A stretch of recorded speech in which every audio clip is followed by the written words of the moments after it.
morning. It is a beautiful, beautiful morning here in South Texas, and I'm delivering a bush hog, brush hog cutter, whatever you want to call it, to the city of Yorktown. I had picked up 2 parcels yesterday, and this one paid $550, I think, and the other one paid $450. Didn't pay very much, but both of them together made for a very good day. The second parcel I picked up in Fort Worth was 2 barrels, and I think I took a picture of that. But those are real tricky to keep on there. And when I got there, they all of a sudden decided it needed to be delivered that day, 300 miles away, and it was from Fort Worth to San Antonio. So you go through all those towns, all that traffic, and I got to San Antonio at rush hour, so I didn't do a video on that. They needed it right away. But this is a pretty easy one right here, just a couple of straps and go. But if you're thinking about doing something like this and you don't have any experience, this is a real challenging thing to do when you're trying to get partials. The half-ton truck that I've got has a heavy-duty tow package, which is hard to find on a half-ton truck. And what that means is, normally, like most half-ton trucks, the weight capacity of this bumper hitch is usually about 1,000 pounds. That's all you can put on there. And when you do that, if you put 1,000 pounds or 1,300 pounds on a regular truck, the back of it's going to be sagging way down. I'm sure you've seen people going down the road carrying travel trailers, and their headlights are pointing up in the sky. But it's also, you know, very dangerous to do that. But, you know, that's the thing you got to think about when you're doing partials, is the weight distribution. This trailer, I could put 6,500 pounds on here. I never would, just don't want to put that kind of work to my truck and damage my trailer in any way. But the challenge is when you're doing partials, for instance, this weighs 1,000 pounds. So I was confident I could put this all the way at the front of the trailer and have all that weight on the tongue and not have any problems. If it would have been 2,000 pounds, I would have had to make a decision. I would have had to put it, you know, somewhere closer to the middle of the trailer and hope that when I got to my next load, they would move that for me to distribute the weight correctly when they put that next load on there.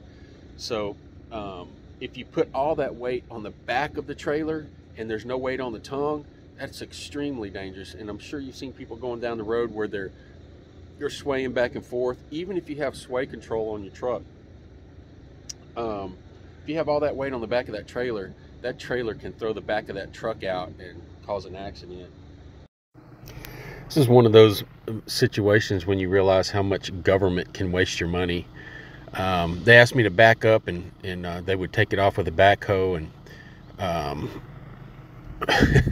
they didn't even have a tractor that was heavy enough to carry the cutter in the first place, and they have no plans of getting a new tractor. So this piece of equipment they bought at the auction is just going to sit here.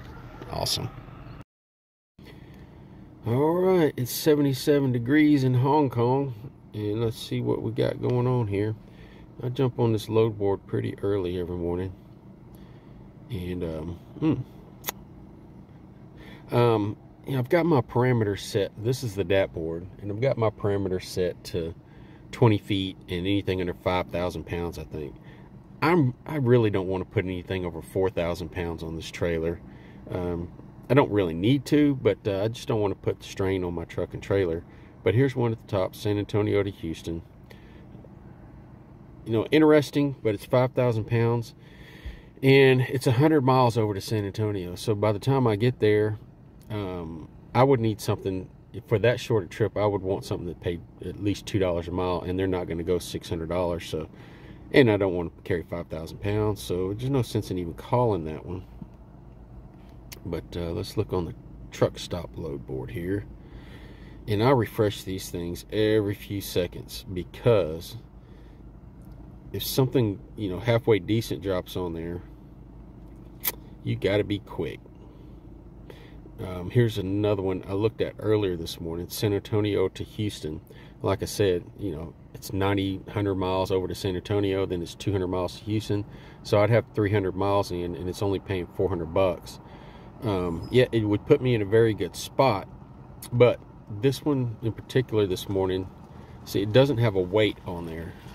So I looked at it this morning, and it was a backhoe with attachments, which means it's going to be very heavy. And they have changed. Oh no, they got it right there. JCB backhoe and attachments. So yeah, not what I'm going to do. I start out very picky in the morning. I'm looking for something, going to 2 specific areas, and if I don't get those, then, you know, I start after about an hour, usually around 9 o'clock.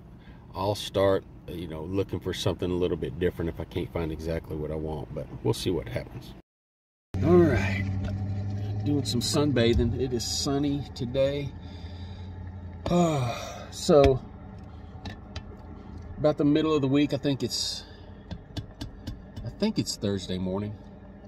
I've got about $2,300 gross revenue for the week, and it's about 8 a.m. looking for something right now, hitting those load boards. I've called on a couple of loads. I have my mind set on 2 specific destinations. So if I don't get something going to those 2, then it's going to have to be something that really entices me, something with a very good rate, a light load that goes somewhere else that I like. But you know, right now I'm trying to be patient. That's the number one thing for me, is being patient, because I know in my mind, I know that where I'm sitting is a good area for freight as far as Hotshot goes. You know, you have to qualify that. No freight is good right now. No rates are good right now. There's just not very many loads on the board. This economy has got the, you know, this industry bogged down. But having said that, where I'm at is a better place to find Hotshot loads. Texas is just a good spot for it. However, the rates aren't good. But I got my mind set on those 2 specific destinations, and having the patience to sit here, because I know sooner or later one's going to drop in and going to where I want to go. But usually what happens is I sit here for about an hour and I get antsy. I just want to get on the road and just go. And I constantly have to tell myself, be patient. Something will drop in there, and we'll see what happens. But in the meantime, getting a tan and enjoying my coffee.